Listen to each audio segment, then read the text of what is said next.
viewers to this special edition of the Infra Show. Today with me in Bangalore, this is Professor A.G. Iyer, editor and publisher of Inertia, and with me today is Mr. N. Murugesan, who is the Director General of CPRI, Central Power Research Institute. CPRI is one of India's top institutions and an institution which has provided the backbone for the growth of our entire energy sector and power industry in particular, where you look at the high voltage testing, you look at the entire power distribution segment, and you also look at the entire power generation testing. Wherever there is a need for testing and authentication, it has been CPRI that has backed and made India a technology leader in the world. And CPRI's role in this is continuously expanding. So today we are going to discuss with Murugesan sir. Welcome Murugesan sir. Yes. Today we are going to discuss with Murugesan ji few issues relevant to the power sector of India. First, sir, I want to ask you, right now we are about 240 gigawatt of installed capacity as per the Statistical Institute, Center Statistical, and of which we see roughly about the share of renewable energy is 17%. The share of hydro is about 16%, and the balance is completely driven by the thermal power sector. Of course, there is a little bit of nuclear in that, but I would say predominantly thermal centric. And we see that we will be adding by, let's say, 800,000 gigawatt by 2032. Correct. Now, I want to ask you the question that CPR is a very critical organization for being able to, for achieving this. So, how do you see your role? You know, first, in terms of what we have achieved, now the growth plan, which is quite massive, how does CPRI plan to give the backbone support to this growth, sir? Yes. Sir, to address this question comprehensively, if you look back, our organization, it started when we just got independence. In 1960 we started. The sense about just after 12 years after we got independence. That time the total power generation capacity available was just below 2000 megawatt, just below that. But that time the planners had a vision that the India power growth should be coupled with quality power equipment delivery. Right. So to give this quality power equipment delivery to the, whether it is talking about generation, transmission or distribution, you need to have proper evaluation facility. Right. To see that finally the end user get the quality product for lasting, for to improve. First is to address reliability, Right. and the quality to meet its all functional requirements. Right. So there were similar laboratories were available in the world. That time only a very few, like 1 or 2 laboratories were available. In Europe predominantly is called KEMA and CHASI. Then in Japan is a CREPI. Right. That's all a few institutes available which contributed for the quality development of the end products. So the planners had a very correct this one what you call plan, say that how the industry, whole electrical industry benefited out of this particular laboratory. The same model they set up 1960, but their vision was such a way that that time itself they realized that India is going to grow in a very, very fast manner. So initially that time there were fund constraints, but with the UNDP development program, The United Nations Development Program. So it came forward and they set up laboratory in Government of India set up this laboratory with a very specific purpose. One is that they wanted to develop the heavy electrical equipment. Right. So at that time only BHL was the only organization Which was doing this. it was doing this one. Just it was in the formative stage. 1956. So it started. So to complement the electrical product development from BHL, switchgear testing development station was thought of to establish in Bhopal, and at the same time the Indian Institute of Science was the only institute in the country which was having high voltage laboratory. Right. So they felt that one unit should be set up in Bangalore. Right. So that they had very clear cut planning that one is for Bhopal, which is meant exclusively for development of switchgear related equipments, and in Bangalore it is only high voltage insulation related thing. So that way they set it, and the important is that these are all very capital intensive laboratories. Right. So no private entrepreneur can afford to have the laboratory. So it was very clear thought process went into that, how the institute will play a very important role. So it was in that direction, and it is a capital intensive laboratory. It is not few lakhs or something. It involves few crores, hundreds of crores. So they said that, and they established a laboratory to see that small manufacturer to large manufacturer should be able to use this laboratory for product development. Correct. So that way it was well conceived laboratory, and in that direction CPR has played a role. They say in 1960s about 100 kVA transformer. That was our Indian capability to manufacture transformer. But the testing facility was, evaluation facility was created almost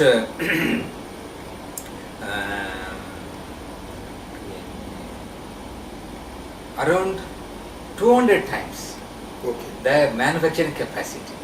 Okay. So that, So that means the very big scale up was there. yes, that time they felt that it should be set up like this so that it is cope up with this development in the industry. Right. So it is a very good plan and nicely done.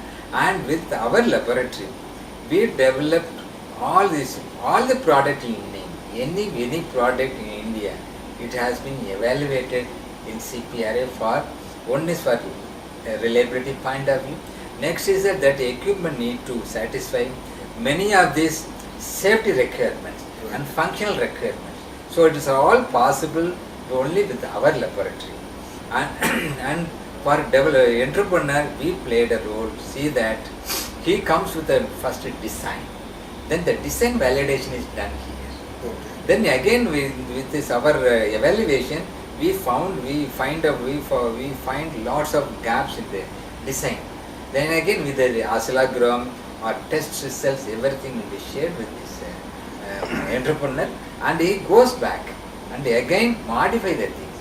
Again we fill up the gaps. Then again he brings. Then again we evaluate it. Then we like that. Finally it meets the international standard. So the quality of power supply is ensured. It is only because of CPRA. Nothing, nobody can claim that there is a reliability of power supply is ensured because of CPRA. Right.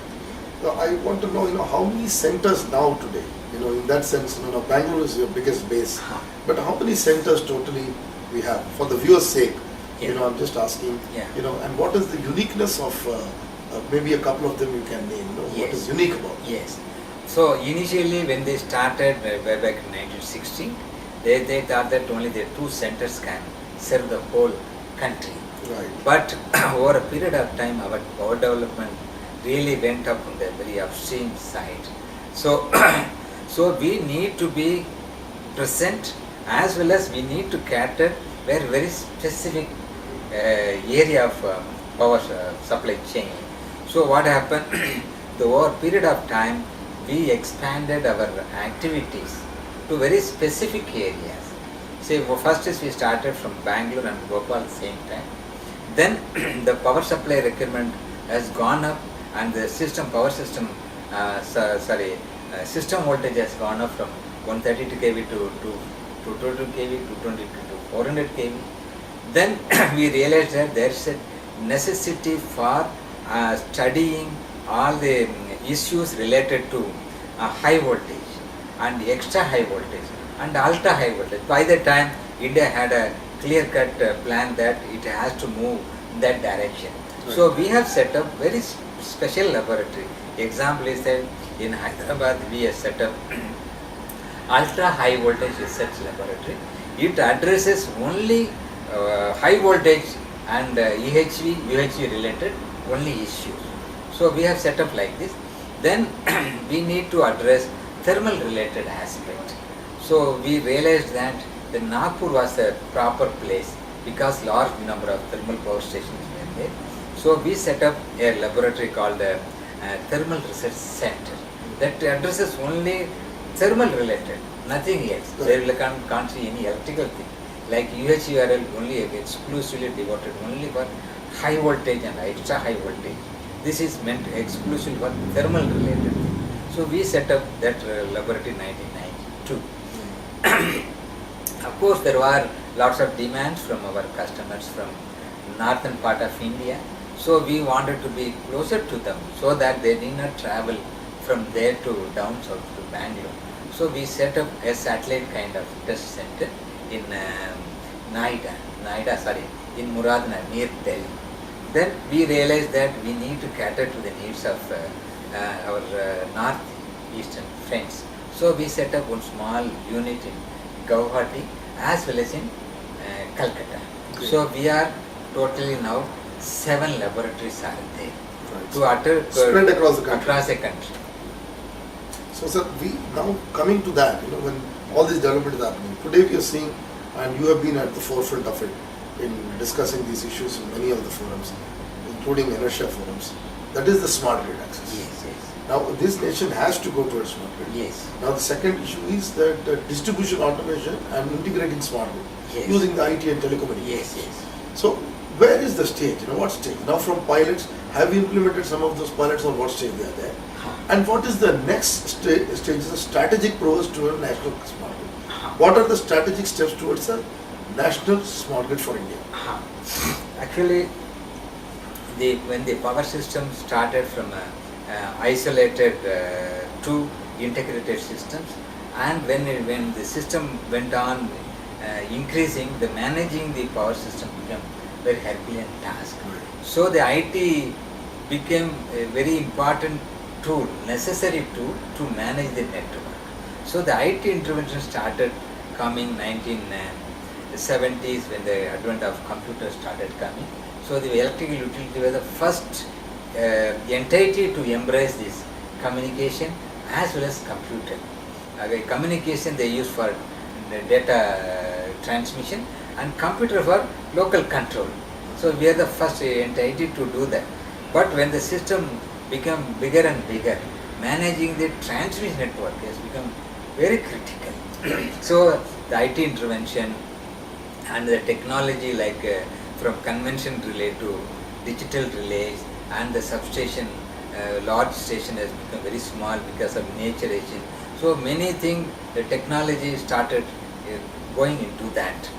So then there is a stage when they realize that the renewable at the same time the demand on power has increased so much, and that conscious towards environment also started increasing. The renewable energy started having a great impact on the whole operation. But by the time the whole power system also need to adjust to this, because it's a vertically integrated one, generation, transmission, distribution is singular, vertically integrated. But when this kind of demands and the renewable energy integration became essential for our survival, then the whole system started changing. So the people were started calling as a grid modernization, then intelligent grid, then this kind of started. They started with only modernization or making this grid controllable. All such things started. Then when the photovoltaic cell and the renewable energy, it started showing that it becomes easier or it become cost effective, then lots of interest started shifting, and by the time the awareness also has gone increased to green energy and all such things. So it took a center stage. Now when you want to integrate the renewable energy, especially so photovoltaic and wind energy, this poses lots of challenges. So sometime in 2007, the the first legislation called that is electric. What is that? America introduced one very important legislation to secure this energy security Bill. bill. It was the energy security bill. Yes, 2007. It not only it talks about electrical security as one of the Components. component of the energy security. So there they coined chapter number. It is called chapter 13 or 14. There they mentioned that there is a system called smart grid. This is the first legislation to our knowledge. That legislation put a word called smart grid systems. So the important thing is that yes, there are lots of challenges, but at the same time it offers the variety of options. So it contains the smart grid is not a single system. Right. It It's is the well integrated module. it is normally they call the 8-layer model. Okay. 8-layer model start with first home. The home, then home management, then over that you come to your energy electricity meter, then beyond that, then substation automation, then grid automation, then integration, then management, then energy efficiency, all constitute the whole framework of smart grid. So we have distinct layers of smart grid. So only when you address all the 8, it becomes smart grid systems. So where are we now? In the sense, if we look at the electricity systems, Correct. generation, we are fair enough in terms of We have substantial capacity. substantial capacity, and the system of working is also reasonably comparable to the rest of the country, rest of the world. Yeah, but still, we are saying we have an 80 gigawatt shortfall. The Yes. peak shortfall is much higher than the Huh. because there is no base load now. Capacity. Yes. Still, we have a shortfall. Yes. So then transmission also we are comparable. The area where we need more attention is the distribution. Exactly. Because Distri- today I can understand what you are saying, because today I must tell the viewers that out of 240 gigawatt, we in fact end up only producing 134 gigawatt in generation terms. So what Murugesan ji is saying is absolutely right. That we need to focus on the distribution. Distribution. Sir. So when we talk about distribution, where the energy monitoring or the customer participation or integrating a renewable and the policy to compensate the customers. So these are all the many issues to be addressed. So unless otherwise we address all the 8 components, we may not be able to reach the smart grid concept. Right. And the generation, transmission are fair enough. And even distribution automation under RAPDRP, they identified 70 plus cities across the country where they introduced distribution automation. Distribution automation is again one building block of the smart grid 8-layer model. Right. So if this on RAPDRP 70 cities which may go for distribution automation system, so one layer will be completely addressed. Right. So that way one layer will be addressed. Transmission automation is over at the generation, and major thing is the distribution. Again we have to come back from the distribution automation to the distribution meter automation, the integration, all such. There lies the lots of challenges, and there plays the standards. Right. Smart grid, there is no single standard. Right. It is a collection of various standards from meter, transmission, system generation, or your renewables, or you name anything. About 270 plus standards are available.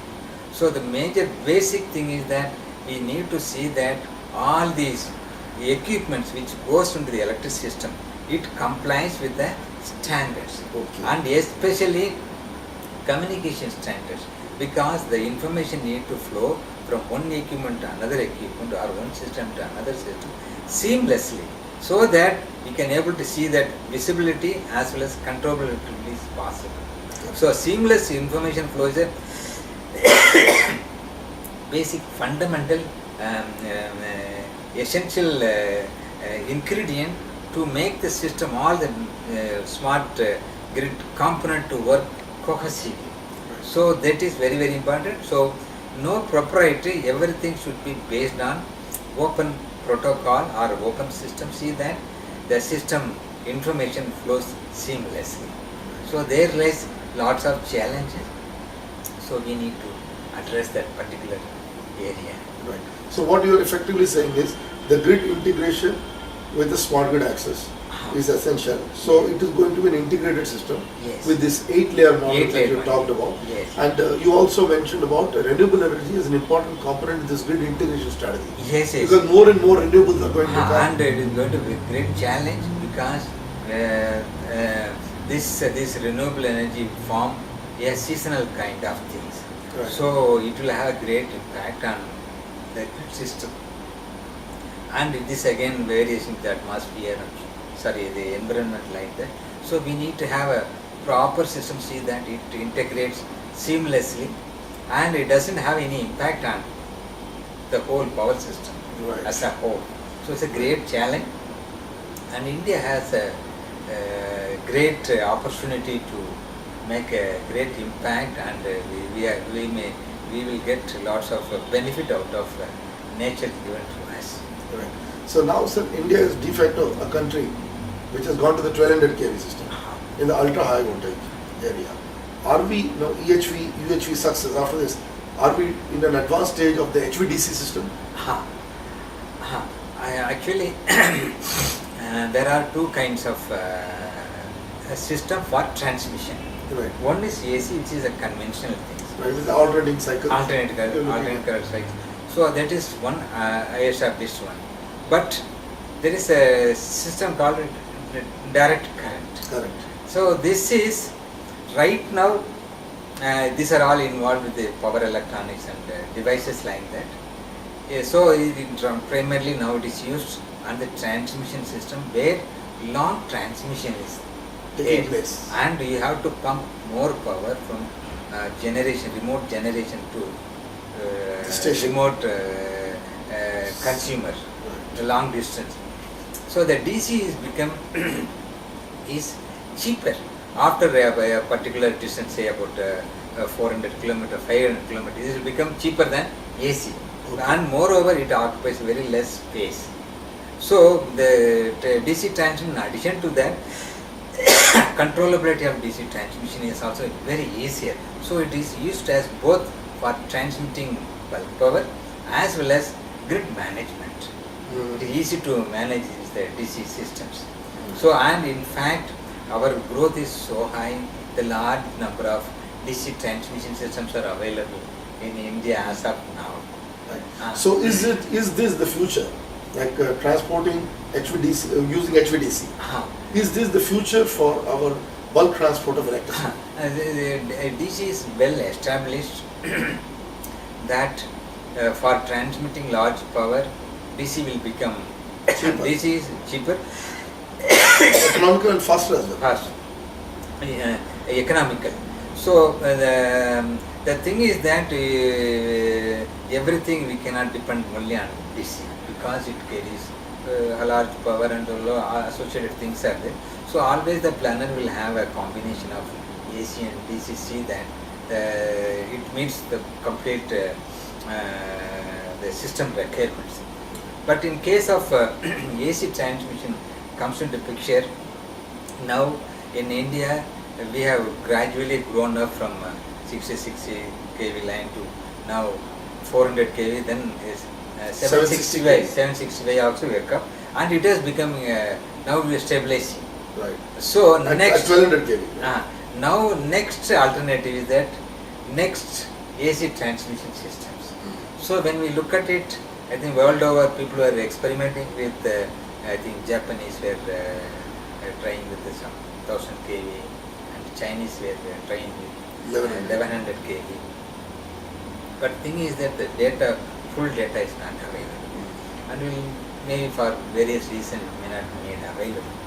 So India realized that the next AC systems, when you want to go that, so this may be the, because India and China has the potential to generate this kind of large power. So they've realized that somewhere around 1200 kV will meet all our requirement.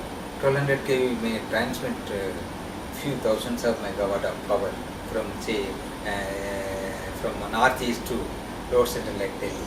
So they realized that it will be around 1200 kV.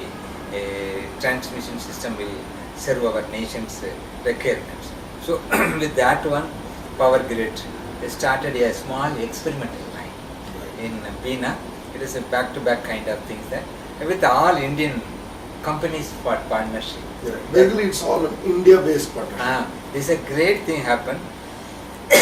One thing is that our manufacturing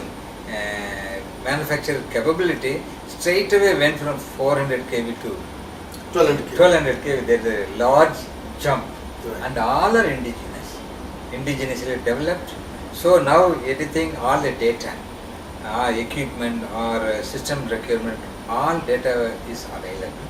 And in this context, CPRI played a very, very important role. And we worked with all the suppliers, roughly about 40 manufacturers, to produce the component necessary for 1200 kV. Right. And in fact, this R&D work, in fact, we have reduced the tariff to even 50% to encourage people to do that, because it doesn't give immediate return. But only thing is their capability has gone up, and when it comes, they may be able to come up to this expectation. So that way, the laboratory which was set up in 1991 in Hyderabad, exclusively for high voltage, it became very handy. And we helped all the manufacturers for testing their equipment as far high voltage requirements are concerned. So that way, for 1200 kV, contribution from CPRI is too good, and even we have done lots of studies. We are spacing studies and so many things in associated Power Grid. So it was very helpful in commissioning the experimental line in Bina. Right. That way we have done Right, wonderful contribution to the 1200 kV technology. Right, sir. So now, see, one last question, sir, in this short interview which we had. Anything that you want a message for the country, in terms of going towards technology access, going towards a robust system, developing a nationally robust grid. Okay. One is that as an organization which have been created only to develop this quality product, and our mandate is that we need to help in utilities maintaining this reliability, or producing reliable equipment, or doing research, national level research for developing this power sector. There are clear-cut roadmap, because India is a country next to China, going in a very fast track and energy driven nation. So we have a very clear thing that our power system may go to 8 lakhs megawatt of power in 2032. So we need to gear up. One is the transmission systems. Next is that the quality of equipment which goes into that. Right. So this is very, very important, because the loss caused by the deficient equipment will be disastrous, especially in a high voltage and EHV voltage. So we need to see that the quality equipments are produced and installed in systems. So in that direction, CPR has geared up to see that we are on par with international laboratories available in Europe to develop the laboratories, especially short circuit test facilities. This is very, very critical, very important facility which is necessary for developing all switch gears going to this EHV networks, as circuit breaker and related things. So we have a clear plan, and Government of India is helping us a lot with the 12th plan. We have approximately we projected outlay of about 1,370 crore. Government has tentatively allocated this kind of money for developing the laboratories across the country, and major thing goes for developing short circuit test facility, which is very, very essential for developing EHV class equipments. So in another 2 to 3 years down the line, we will be sufficient in all kinds of tests. No equipment need to cross the Indian boundary to other laboratory. In this context, I would like to say that there is a laboratory which is coming up in Bina. This is meant for short circuit test facility. This is based on online, and with this one, in maybe the December itself, we need not go outside the country to do the testing on large power transformers and related things. So as a backup and other things, as a country is a so large country, so many short circuit laboratories are essential. So to meet all the requirements, so India now CPR is geared up to see that the test gap in test are filled up, and in another 2 years down the line, we will become almost self-sufficient in all respect of evaluation facility, and we need to gear up to see that we become a partner in the development of good, reliable equipment for meeting the 1,200 class equipments. Right.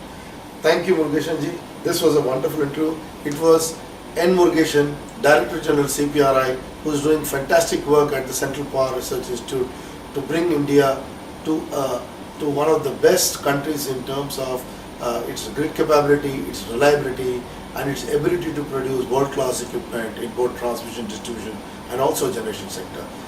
We will have our next guest, our next interview. In the meanwhile, goodbye, and once again, thank you, Murugeshan sir. Thank you very much for on this giving Infra Show. An opportunity to share what CPRI is doing to the country and what are the plans in the future. Thank you very much. Thank you. Thank you.